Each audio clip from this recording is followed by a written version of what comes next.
Yesterday afternoon, January 22nd, 2018, Ursula K. Le Guin passed away from poor health and old age. A lot of the people watching this channel will be familiar with Le Guin's name. She was a pioneer in the field of fantasy fiction. While J.R.R. Tolkien and C.S. Lewis could be considered the grandparents of the genre, Le Guin was our mother. She took fantasy and turned it from a genre into an art.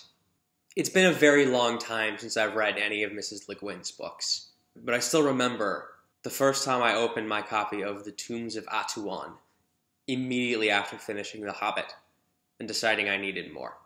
This was a mistake because The Tombs of Atuan is a sequel. The Earthsea series was some of the earliest fantasy I ever read, and though I left it behind a long time ago, it still holds a very special place in leading me down the path I went down.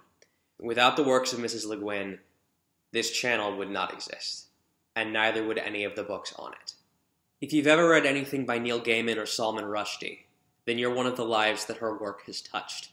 According to critics, she was the one who took fantasy fiction from fables to high literature, and without her, the genre that I love so much would not exist the way it does today. She believed it was the job of the fiction writer not just to tell a story, to teach the audience about the world, about compassion, and about hope. She is a multiple-time winner of the Hugo, Nebula, and Locus Awards, which are among the highest awards that can be received by a fantasy author, and in 2003 was named the first female Grand Master of the Science Fiction and Fantasy Writers of America. She once said that to light a candle is to cast a shadow. She cast a very long shadow over American literature. The rest of us have just been living in it. If you've read Le Guin's work before, then tonight, open your books, reread your favorite parts, and remember this amazing woman who changed the shape of fiction forever. And if you haven't, the link to her book, A Wizard of Earthsea, is below. I urge you to buy a copy and see for yourself what she did for us.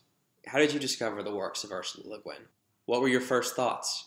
What was your favorite? Tell me in the comments below. Remember to like and subscribe, follow me on Twitter, and remember, in her words, it is good to have an end to journey toward, but it is the journey that matters in the end. I'll see you Thursday. Good night, and good luck.